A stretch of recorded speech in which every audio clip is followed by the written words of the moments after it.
So now it is our duty that this anti-Islamic, anti-Muslim coalition government, which is trying to usurp, eat the property of the Muslims. You know, there are hundreds and thousands of mosques in the Waqf board, hundreds and thousands of madrasas, of graveyards.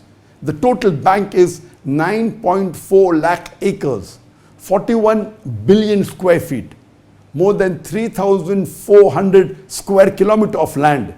It may be worth billions and hundreds of billions of dollars.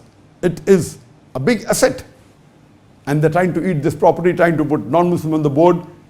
If, imagine, just one mosque, Babri Mosque, a couple of decades earlier, when it was taken away, there was a big hue and cry, there was a big commotion, there was riots. If this bill is passed, there will be thousands of mosques that can easily be taken away from the Muslim Ummah. Thousands of graveyards can be taken away. Thousands of madrasas, thousands of property worth lakhs of acres of land can be taken away. It is your duty, it's my duty to see to it that we object to it.